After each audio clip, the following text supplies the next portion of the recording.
Hello everyone, most welcome. Today I am going to discuss about the change into interrogative. Change into interrogative प्रश्नवाचक बनाओ, या फिर sentence के आगे कोष्टक में लिखा हुआ मिलेगा आपको मेक इंट्रोगेटिव, या फिर हो सकता केवल इंट्रोगेटिव लिखा हुआ आपको मिले।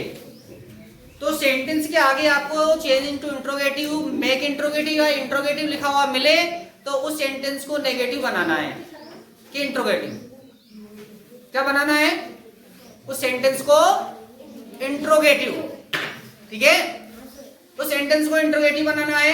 अब इंट्रोगेटिव में हमने पढ़ रखा है, टेंस में ऑलरेडी पढ़ रखा है कि जो हेल्पिंग वर्ब होती है वो सब्जेक्ट के आगे उसका उपयोग होता है। सब्जेक्ट के आगे देख लेते कुछ एग्जांपल से।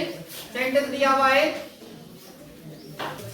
ही हैड रिटन अ लेटर, वह एक पत्र लिख चुका था।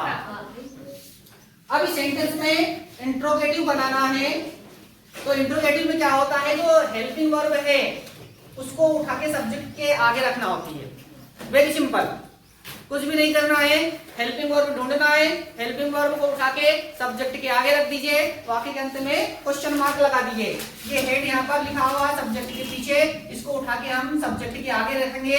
लेकिन ध्यान रखें, आप सेंटेंस का फर्स्ट लेटर कैपिटल में लिखे, had he written a letter, question mark, ये क्वेश्चन मार्क जरूर लगाए। इंट्रोगेटिव में क्वेश्चन मार्क लगता है और अफर्मेटिव में फुल स्टॉप। क्या करा हमने? हेड को उठा के आगे रखा केवल, बाकी सेंटेंस में किसी प्रकार कोई चेंजेस नहीं किया है। Had he written a letter. दूसरा सेंटेंस देख लेते हैं, वी हैव बीन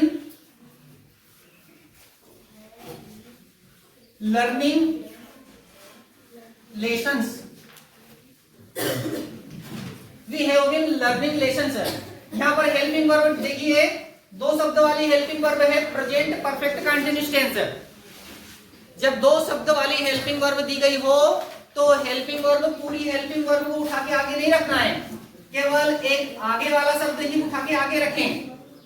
ऐसा नहीं कि हैव बीन दिया है इसको पूरा उठा के आगे रखें, केवल हैव को आगे रखना है, बीन को वहीं पर रखना है।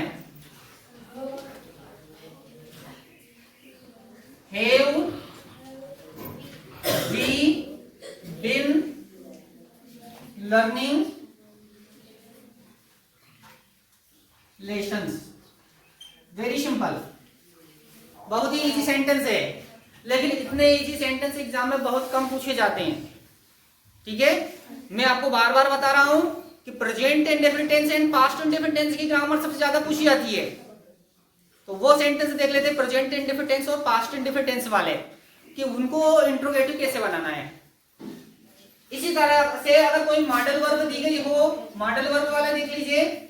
मॉडल वर्ब आप पहचानते हो, जैसे कि कैन हो सकती है कोई मॉडल वर्ब, कुड हो सकती है, मे हो सकती है, माइट हो सकती है, शुड हो सकती है, वुड हो सकती है, और कोई दूसरी मॉडल वर्ब भी हो सकती है। जब आपको मॉडल वर्ब सेंटेंस में मिले तो मॉडल वर्ब भी हेल्पिंग वर्ब की तरह काम करती है, तो उसको भी हम उठा के आगे रख सकते हैं। जैसे इट में रेन टुडे, आज वर्षा हो सकती है। इट में रेन टुडे, यहां पर मॉडल वर्ब मिल रही है, यहां पर तो मॉडल वर्ब दी हुई है, तो इस मॉडल वर्ब को उठा के कहां रखेंगे हम? आगे, सब्जेक्ट के आगे। आंसर बनेगा हमारा may it rain today, may it rain today, क्या आज वर्षा हो सकती है। अंत में क्वेश्चन मार्क लगाएं। ये तीनों सेंटेंस हमारे इंट्रोगेटिव बन गए। ठीक है, क्या सीखा हमने? अगर हेल्पिंग वर्ब आपको दिखे तो उसको उठा के आगे रखना है। दो शब्द वाली हेल्पिंग वर्ब दिखे तो केवल आगे वाला शब्द ही हेल्पिंग वर्ब का उठाए, सब्जेक्ट के आगे रखें। कोई मॉडल वर्ब दी गई हो तो मॉडल वर्ब को उठा के सब्जेक्ट के आगे रखें। ठीक, लेकिन अगर सेंटेंस में कोई हेल्पिंग वर्ब और कोई मॉडल वर्ब ना मिले तो फिर ऐसे सेंटेंस को इंट्रोगेटिव कैसे बनाना है? जैसे एग्जांपल के लिए देखते हैं, ही कुक्स फूड, वह खाना पकाता है। ही कुक्स फूड। अभी टीचर ने बताया था कि हेल्पिंग वर्ब को सब्जेक्ट के आगे रखना है। स्टूडेंट क्या करते हैं मालूम है, ये सब्जेक्ट के बाद में इसको हेल्पिंग वर्ब को बना लेते और इसी को उठा के आगे रख देते, सेंटेंस को गलत कर देते। ये हेल्पिंग वर्ब है क्या? हेल्पिंग वर्ब पहचानोगे? हेल्पिंग वर्ब आपको याद होना चाहिए पूरे 12 टेंस की helping verb. First present indefinite की हेल्पिंग वर्ब डू डज, दूसरे की इज आर एम, तीसरे की हैज हैव, चौथे की हैज बीन हैव बीन, पांचवे की डिड, छठे की वाज वाज, सातवें की हेड, आठवें की हेड बीन, नौवें की सेल विल, 10वें की सेल बी विल बी, 11वें की सेल विल हैव और 12वें की cell have been will have been. ये पूरे 12 टेंस की हेल्पिंग वर्ब बिल्कुल रटी हुई होना चाहिए। अगर हेल्पिंग वर्ब को पहचानोगे तो ही आप इसको इंट्रोगेटिव बना पाओगे।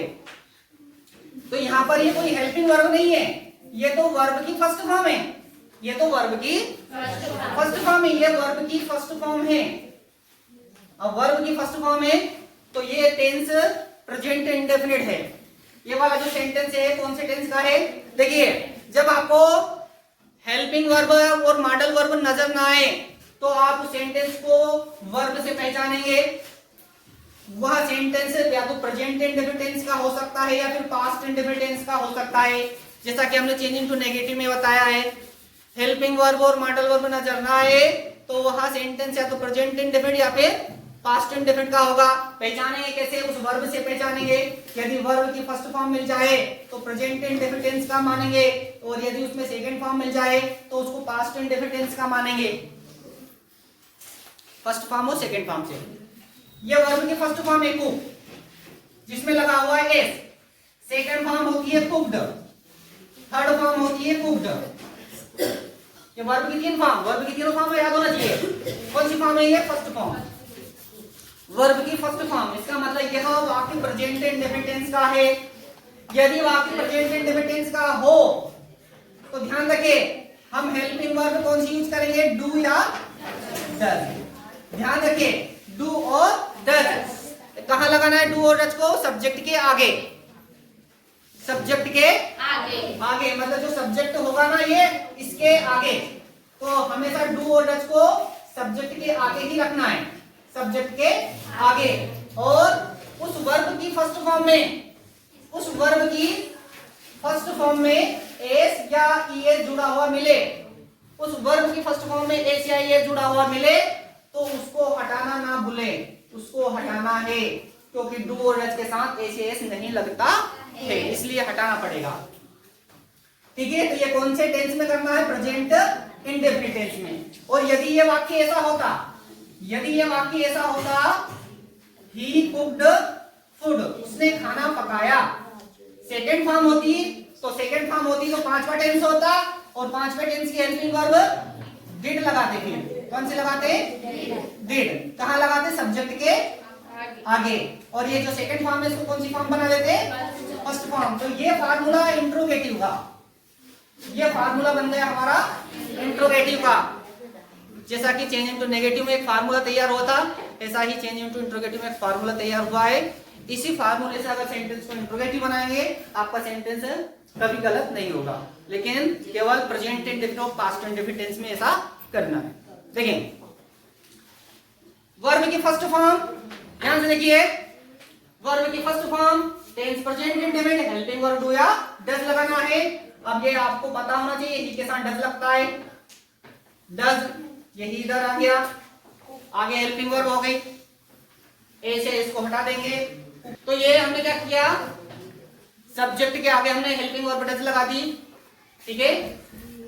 ही और कुक में से क्या हटा दिया? एस, और ये हो गया food. Does he cook food. इसको देखिए, सेंटेंस वही है लेकिन ये टेंस बदल गया, पास्ट इंडेफिनिट टेंस है, सेकंड फॉर्म है इसमें, सेकंड फॉर्म है, पांचवा टेंस पास्ट इंडेफिनिट हो गया। हेल्पिंग वर्ब कौन सी लगा देंगे? डिड लगाएंगे, डिड। किसके आगे लगाया हमने? ही के आगे। सेकंड फॉर्म को फर्स्ट फॉर्म बनाने के लिए कहा गया है, सेकंड फॉर्म को फर्स्ट फॉर्म बनाएंगे कुक फूड, और ये अंत में question mark, did he cook food. ठीक है, समझ में आ गए? और देख लेते हैं,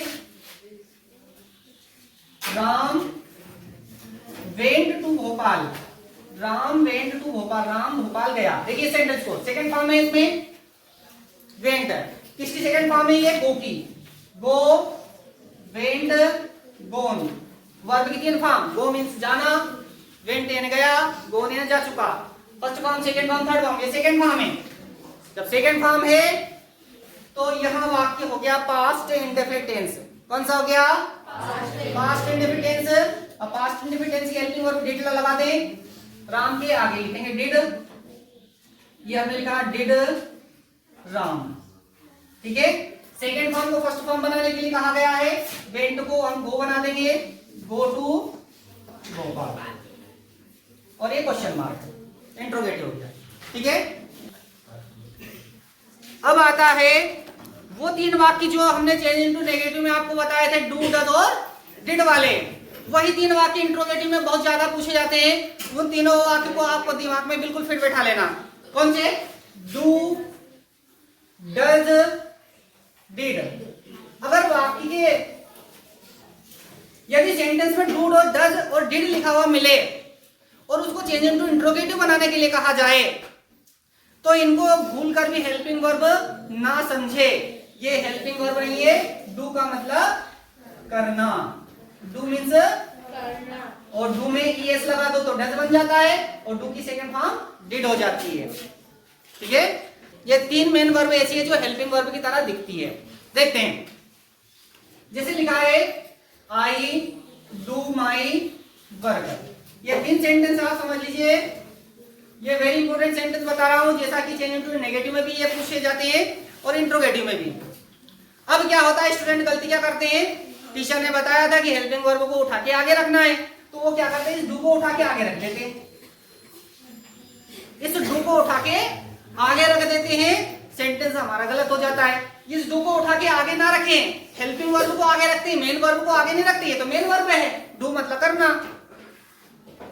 इस सेंटेंस को फार्मूले से बनाएंगे, किससे बनाएंगे, फार्मूले से। तो इस डू को आगे नहीं रखना तो सेंटेंस हमारा गलत हो जाएगा। ये डू वर्ब की फर्स्ट फॉर्म है, वर्ब की फर्स्ट फॉर्म, डू या डज लगाएंगे सब्जेक्ट के आगे, आई के लिए डज लगता है डू, तो डू लगता है, हमें डू आगे लगा देंगे आई के आगे। ये डू आगे नहीं लगाया हमने, ये डू आगे लगाया है, ठीक है। और सब्जेक्ट के आगे लगा दिया, एस को हटाने के लिए कह रहा, डू में एस नहीं है, ऐसा का ऐसा ही लिखेंगे, माई वर्क, और एक क्वेश्चन मार्क है, do I do my work, क्या मैं अपना कार्य करता हूं। अगला सेंटेंस डज वाला देखते हैं, she does her work, she does her work. ये सेंटेंस देखिए, इस सेंटेंस में भी वही गलती होती है जो ऊपर वाले सेंटेंस में करते हैं। स्टूडेंट करते क्या है, इसको डज को हेल्पिंग वर्ब समझ लेते हैं, इसको उठा के आगे रख देते हैं यहाँ पर। लेकिन आप ऐसी गलती ना करें, आपकी गलती मैं ऑलरेडी बता रहा हूं कि स्टूडेंट क्या गलती करते हैं, ठीक है। तो ये गलती आप ना करें, ये डज को उठा के आगे ना रखें, क्योंकि ये डज क्या है, इसका मतलब तो करना है, क्योंकि हेल्पिंग वर्ब का उपयोग होता नहीं है अफर्मेटिव सेंटेंस में डू डज का प्रयोग। तो हेल्पिंग वर्ब तो ये है नहीं है, ये वर्ब की फर्स्ट फॉर्म में ईएस जुड़ा हुआ है, वर्ब की फर्स्ट फॉर्म में क्या जुड़ा हुआ है, यहाँ पर ईएस जुड़ा हुआ है डू में, इसलिए डज जैसा दिखता है ना। तो इसको उठा के आगे ना रखें, इसको फार्मूले से बनाएंगे। ये वर्ब की फर्स्ट फॉर्म है, वर्ब की first form tense present indefinite, helping verb do या डज लगाएंगे, सी के साथ डज लगता है, तो सब्जेक्ट के आगे लगाना है, यहाँ लिखा हुआ फार्मूले में सब्जेक्ट के आगे रखना है, तो सब्जेक्ट के आगे हम लिखेंगे डज, सी के लिए डज यूज होता है, ठीक है।